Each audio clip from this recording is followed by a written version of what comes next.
with Richard Scott and Sports with Gary Harris.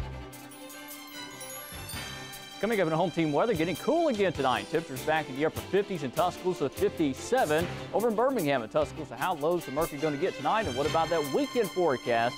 Home team weather is coming up in just a bit. Stay with us. America honors the men and women who serve our country. We'll take you to Veterans Day ceremonies across West Alabama and the nation. Plus, an alleged stabbing on the University of Alabama campus, a love triangle gone bad. I'm Matt McCoy, and coming up, we have exclusive video from the crime scene. We're glad you're with us tonight. I'm Lynn Brooks. And I'm Janie Wallace, in for Terry Brewer. On this Veterans Day, West Alabama paused to remember the men and women who have served our country. Ceremonies were held all across the area, and we start at Veterans Memorial Park in Tuscaloosa.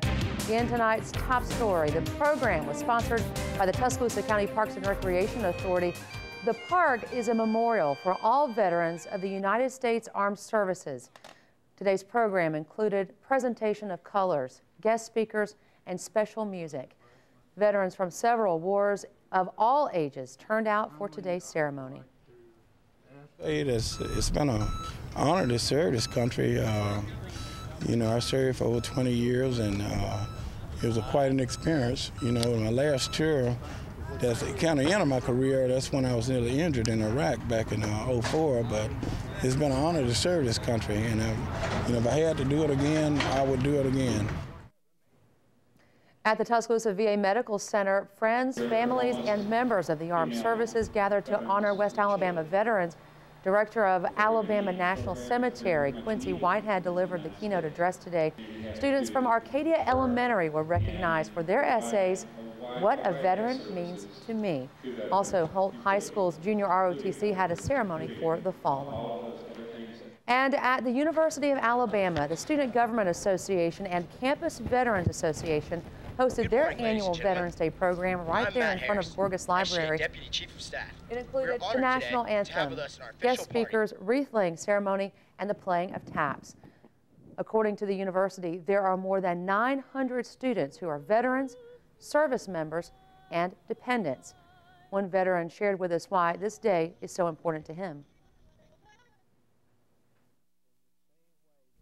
Well, I'm a veteran myself, so it kind of means a lot to me.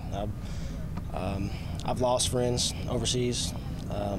Most of my family served, so Veterans Day is a great day of honor for me and my family. So. Later on WVUA News at 5, we'll show you how Americans all across the country remembered Veterans Day. On your Crime Watch video you will only see on WVUA, a scary scene last night at one of the University of Alabama's more popular dining halls. An altercation leads to 2 UA students being sent to the hospital. WVUA's Matt McCoy has more. Matt?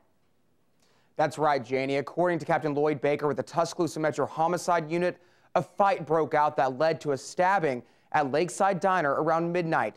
Baker says the victim and suspect have had a troubled past, and when the victim went to the bathroom, the suspect and a group of people followed her. According to Baker, that's when they began to fight, leading to a suspect stabbing the victim several times. I spoke with a student on the scene who says this incident hasn't shaken her feeling of safety. I don't think the campus itself is just unsafe. It's just I feel unsafe because it's such a shocking event. Yeah. Nothing like that has ever happened since I've been here.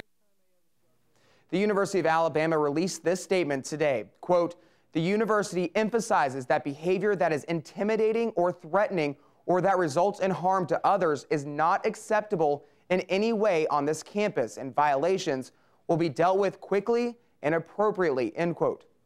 Officials say the students involved are suspended until the investigation is complete. Lynn?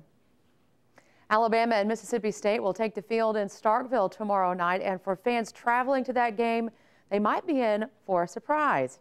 WVUA's Bradley Whittington shows us why Davis Wade Stadium will be filled with thousands of cowbells. It's called The Lodge, and it holds thousands of different Mississippi State memorabilia items.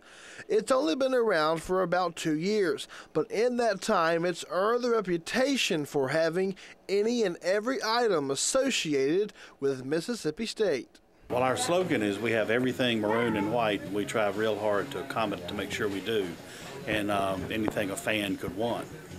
While owner John Hendricks says all items in the store are popular, one that sticks out, the cowbell.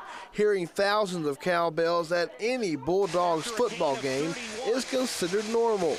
But where did it come from? The legend says that a cow walked on the field 80 years ago and we won the game. Since we are an ag school, that could have happened. And as far as anybody remembers, we've always just rung cowbells at ball games. Although no one knows whether that theory is true or not, Hendricks says fans have been ringing cowbells at Mississippi State since he was a student many years ago. But over the years, the cowbell has become very popular, and these days can be seen in just about any size, shape, or form. We also have cowbell Christmas ornaments, we have cowbell doorbells, we have cowbell hitch covers, we have everything, cowbell earrings, cowbell necklaces, we have everything to do with the cowbell. Fans say ringing the cowbell isn't just something they do at sporting events. They say it's tradition, a tradition that gives them a voice. Reporting from Starkville, Bradley Whittington, WVUA News. And Bama fans do not like that sound. That's obvious. Well, kickoff is set for 6:45 p.m. If you can't make it there in person, you can watch it on ESPN.